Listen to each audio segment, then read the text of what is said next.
Ndikuonesei basa ramakabata. Zvimwe zvacho taiavoida kuzvitaura, asi nepatasvika izvezvi tinokwanisa kukuudzai nekukutendai nebasa guru ramakabata. Ngatirambei tichiita basa iroro. Umwe hwemazimbabweans ndo unoita kuti zvinhu zvedu zvirambe zvichienda kumberi. Right. Vazhinji vanobvunza havana kuziva kuti takabva nekupi. Hatisi vanhu taibudikira pakutaura kana mune ripi group kana ipi channel. Hatina kumbobvira tabudikira ipapo. Challenge yakaitika pakasungwa Comrade Nyoka Yemabhunu. Week ravakatorerwa mafoni, machannel akahijackwa, ranga risina kumira zvakanaka. The main agenda yanga iripo ndeyekuti zvikananda they wanted to make sure kuti within those 2-3 days Comrade Nyoka Yemabhunu vaitwa kafira mberi. So vakatsvaga nzira dzavakatsvaga kuti vazobatane nesu, vakatipa madetails ezviri kuitika imomo.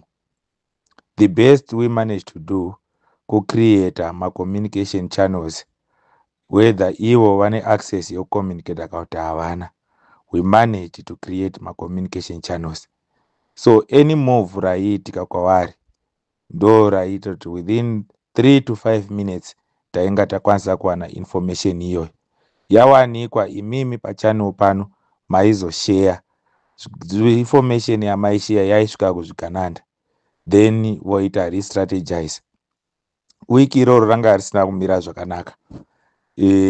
Tinodaira kuti zvakawanda vakakwanisa kuwana mukana wekubuda vachazotaura kune vari pedyo navo kana kuti kuruzhinji rweZimbabwe rwendo rwavakabata.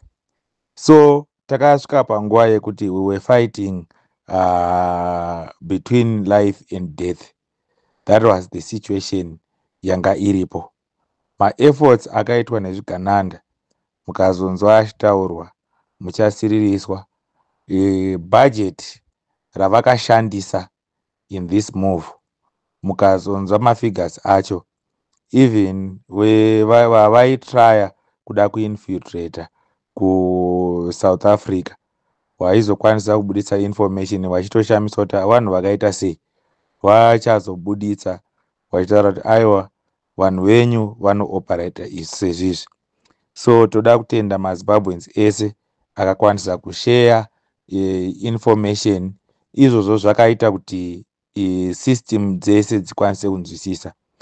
Tinoda kukuyeuchidzai kuti message dzamaishare dzichitaurika kwese dzakakwanisa kusvika ku each and every system.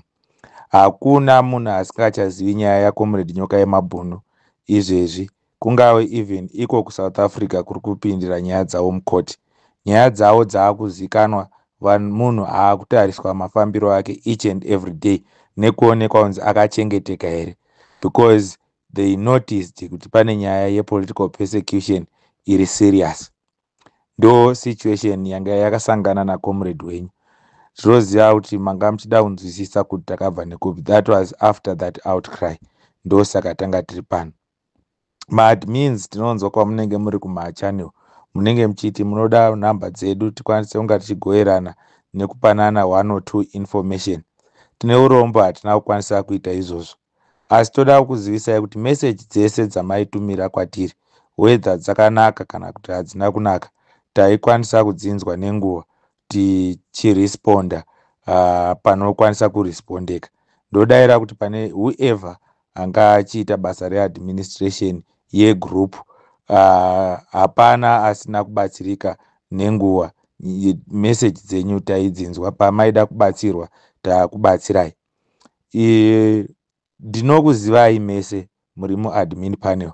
That's why pamwe pacho tanga tichitaura tese kuti ngwarirai apa, ngwarirai apa. Tinoziva mazita enyu achiuya pakagadzirwa new channel, each and everyone watakaisa muthis admin channel taipiwa kuti tinokuzivai kuti ndinhingi nanhingi nanhingi nanhingi. Muri vanhu vatinotrust, ndosaka muri kuona channel ino yakamira. isisu hamukwanisi kuzotiona tiri pachannel yenyoka yemabhunu tiri kuadministration panel. Harisiri iro basa redu. Imimi itai basa renyu nemazvo. Tinokutendai nebasa ramakabata kuchengetedza channel nekushare nekukurudzira kuti vanhu vapinde muchannel kuitira kuti message yezvinenge zvichiitika around comrade nyoka yemabhunu ienderere kumberi. Mangwana Wednesday nyaya yacomrade nyoka yemabhunu ichapinda mukoti. Tine vachazotipa maupdates ekuti mumakotsi mafamba sei, nenyaya yekuti takwanisa kuti nyaya yavo inge ichimiririrwa nevemapepanhau nevamwe vakasiyana siyana. Tinodaira kuti muchadzinzwa the output inenge yabva kukoti nemachannels akakodzera. Kana paita need yekuti tichauyawo tichiturikira zvinenge zvaitika, tichaita izvozvo. Kana pasina need, hamuchakwanisi kutiona tichiuya tichiturikira. Asi toda kuramba tichikutendai nenyaya yeunity. Tisiso tiendewo nemamwe mabasa atinenge takadaidzwa kuti tiite naMwari. Then tasiririswa tiri kunzwa nyaya dzekumauniversities. Vatibatawo vamwe vacho vakatipa information nemadocuments ese vachiratidza kuti maprotest akakommunicatwa mune zvakanaka.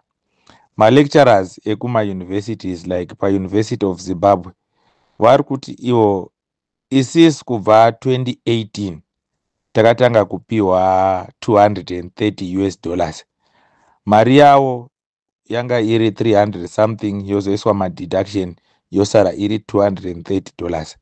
So vanhu vakashingirira vachitiwo since tiine hurumende itsva zvimwe zvinhu zvichachinja.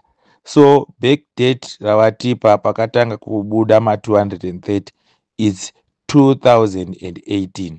So from 2018 kusvika pana 2025 tinodaira kuti vanogona maths inini dzinondinetsa 18 19 20 21 22 23 24 25 7 years.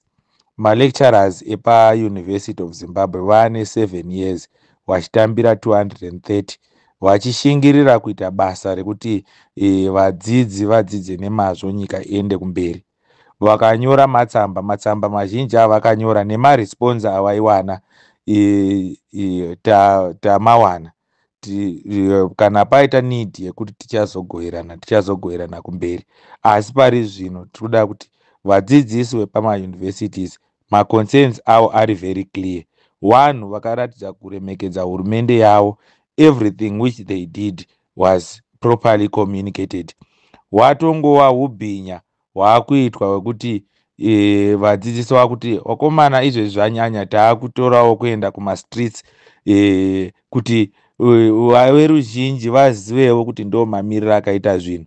Then hurumende vashoma vacho vezvigananda ndo vari kutumwa kunotyityidzira vadzidzisi wepamauniversities. Right. Asi takaonawo even vanoshanda muhurumende nevanotaurira even mupresident's office wana George Charamba vakataura pakabuditswa information yeprotest yekutanga yevadzidzisi vepaUniversity of Zimbabwe. Vakati aiwa vanhu vava vari kureiza maconcerns ari very clear. Izvozvo zvakatifadza chitasa kuti tichine vanhuwo at least vari kuona vachiconsider one or two ways. Hawana zvakashata zvavakataura vadzidzisi vepamauniversities. Asi tiri kunzwa kuti pane a number yeexecutive yavo inovamiririra yakasuspendwa pari izvezvi iri kunyimwa mukana wekutaura neavo vari kuinfluenzwa nezvigananda. Tiri kuti aiwa izvozvo pasi nazvo ndo zvakonzera kuti vadzidzi vepamauniversities vapindire nyaya iyi. So vadzidzi vepamauniversities vapindira ndo mademonstrations amuri kunzwa avanga vavasungira vachinji vacho. Hatina kuzova naupdate kubva kuvadzidzi, asi vadzidzi pavaitaura tichifollowa machannels avo vaitaura ivo vachiti isisu takabhadharirwa mari dzechikoro, vabereki vari kutengesa even mombe, since pasina munhu ari mucivil servant ari kuhora mari inokwanisa kubhadhara semester yemwana 1 pachikoro. Vari kutengesa zvipfuwo kuti vana vaende kuyunivhesiti. Vana vacho vaenda kuyunivhesiti vari kusvika vadzidzisi vasipo. So vana kana vashaya vadzidzisi pamayunivhesitis voita sei? Nai imimi vana Mnangagwa ndimi muri muhurumende muri kuti maprotest epayunivhesiti asaitwe. Muri kutarisira kuti alright tobva kuti vana vechikoro vanokuremekedzai, vaite sei? Then chechipiri, muri kuti imimi muda kuvaextendera semester nenyaya yekuti vakaita madisturbances ekudzidza. Alright fine. Vachadzidziswa naani? Muri kususpenda vadzidzisi vacho, muri kutyidzira vamwe vacho, vanobvuma kuenda kubasa kwacho havasi kuenda vachifara. Then vachiextenda masemester iwayo, mari dzavanorenda dzavanobhadhara dzichabhadharwa nani? Chikafu chavanenge vachidya paextension yesemester inenge ichibva kumubereki waani? So ndo imwe situation yatiri kuti nyaya yepayunivhesiti ngaibatwe nemazvo. Kana maona kuti yakuremerai, tine nzira dzekusiya ofisi dzakanaka. You resign sezvakaita comrade Mugabe kuti aiwa izvezvi zvandiremera, you tender your resignation kuparliament. I'm sure parliament inoziva zvekuita. So kana muri kuona kuti you can't handle this situation, just surrender power. Hapana anokunetsai kana kushugurudzai, munoenda munozorora, vanogona basa vopinda. So mukati imimi hamuna masolutions, then vari kuratidzira vacho movachikitidzira, vamwe vacho movachikitidzira nekuvadzinga mabasa. Aiwa izvozvo tinenge tichiti pasi nazvo. So tinoramba tichikurudzirana kuti muri kuona kuti kuri kubva nyika nekwairi kuenda takamira sei. Each and every organization yakubuda pachena. Isisi we don't have any intention of a civil arrest, but when issues are discussed amongst the Zimbabweans, those in government must respect zviri kutaurwa nevanhu. Mukaramba muchimbunyikidza vanhu, tinosvika pekuti enough is enough. Izvezvi macivil servants vakanyarara, havasati vataura, asi vakataura kuti enough is enough, isisu tinovatsigira. That is if kana wabudisa mapoints ari very clear. Izvezvi maticha vadzidzisi havana kuita maprotest, mapurisa haasi kuita maprotest, masoja haasi kuita maprotest, asi vese ivavo vari kuwana less than $300 salaries. Vakanyarara, which means they are respecting their government. But makamirira imimi kuti vataure, vataura then moti hanzi ngavasunge vapinde muchitokisi. Izvozvo tiri kuti pasi nazvo. Tichasvika pekuti nyika yese ichatadza kurespektai, mozobva pazvigaro nenzira dzisingafadzi, of which zvatiri kuti isisu ibvai zvakanaka moenda, then vanokwanisa kuita basa voita basa ravo rakanaka. Then tiri kunzwa maminers kuMarsh Central kuti tiri kunzwa kuti mimi muri kudzinga masmall scale miners mavari muchiti land inoyi tiri kupa vanhu vekuBelarus, tichibhadhara zvikwereti zvamakaita mabhazi. Handisi kuziva kuti mabhazi amakapiwa kuBelarus mangani uye ari kufamba kunzvimbo dzipi. So anokodzera here kuti achinjanwe neland? Because izvezvi agenda yamuinayo ndeyekuti Marsh Central yese yakuda kuenda kuti muda kunoipa Belarus imimi kuti vaite vanhu vekuBelarus, vanhu vari kuMarsh Central. Muri kuvatorera mamines avo. Next thing which you are going to do, muri kuchanotora mafarms. Mapedza kutora mafarms, muchanotora musha, mungosvika pamusha penyu vonzi papeBelarus. Kwataa kuenda senyika hakusisina kunaka. So tsiurikai muite zvinhu zvinoita kuti at least munge muchiwana respect. But well, tine urongwa hwatagara tichiudzwa naComrade Geza huri mupipeline. Ndo urongwa hwatiri kusapota tese semaZimbabweans. Tinonzwa avo vanenge vachitaura vachida kutraya kuti twista whatever manzwa atinenge tichitaura isisu, muchipa maconclusions amunenge muchipa. Aiwa itai henyu, isisu tinoziva kuti tiri kutaura takamira papi, tiri kutsigira chii. So ngatirambei takabatana, unity yenyu semaZimbabweans takaifarira, ine maachievements airi kuita. Then back pane nyaya yaComrade Nyoka yeMabhunu, mangwana tawirirana kuti court section iri kusita kunzvimbo yatakataurirana kubva kumashure. Delegation ichanga ichienda ikoko, vachanga vachiona kuti chii chiri kuitika. Zvikananda zvikauya futi nezvitupa zvavo zvefeki zvavanenge vaprinda, takamirira taisa everything in place kuitira kuti any move yavanenge vachiita documentation yacho yobva yabatwa yokepchwa ipapo, then toziva kuti at least tiri kutaura zvinhu zviri tangible. Even masystems emusouth Africa ndodaira kuti akumirira kuda kuona kuti chii chiri kutora nzvimbo. Then pakaita mistake yekuti we noticed kuti maprinda futi zvitupa kumakombe uko, then we are now guaranteed kuti makabira kodzero dzevanhu veZimbabwe pamaelections ese apfuura, muchigadzira zvitupa zvefeki, muchigadzira vananyoka vemabhunu tutu, muchivavhotesa umwe wacho vasina kuvhota. Ndo saka takudzoka futi kuti ngatidzokei tochitarisa zvaitaurwa nanaChamisa kuti toda majigisi angu. Isisi taitipei evidence, but that will be one of the evidence. Tikaona kuti mawana futi mukana wekuprinta reprint zvitupa zvisiri pamutemo, toziva kuti aiwa zvaitaurwa nanaChamisa zviya ndezvechokwadi. Kana paine patinenge takambovatuka kumashure, tokumbira ruregerero toti vakomana tobatana sei kuti tigadzirise nyika, because hatisi kuda nyika inoramba ichiita mbavha ichiita uhori. Everything must be addressed with respect. Tirare zvakanaka maZimbabweans, then mangwana topanana ma-updates paanenge ari. Kana maona isisu tisina kukwanisa kuuya kuzokupai ma-updates, muchamawana through other admins nemamwe machannels anenge achikupai channels of communications.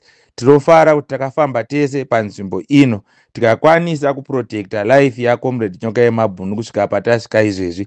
Ma-systems of security ese they are now aware of what is happening, which means we have saved our agenda. Tinoda kutendai maZimbabweans vese vai-understanda vachiita read between the lines zvinhu zvatachitaura. Vamwe vaizvitora zviri literal vachitraya kuti attack. Aiwa, izvozvo mainzwisisa nelevel renyu. Isisu vainzwisisa zvataitaura vaishare nekuacta accordingly. Tinokutendai, murare zvakanaka Zimbabwe. Ticharamba tichikutendai iwo Comrade Nyoka Yemabhunu wakakwanisa kuwana mukana wekubuda panze zvatiri kutarisira mangwana. Tinodaira kuti vachaita takeover, wouya vonyatsa kukutsanangurirai kuti rwendo rwawakafamba rwanga rwakamira sei. Asi vanonamata ngatirambe tichinamata kuti zvinhu zvedu zvifambe zvakanaka.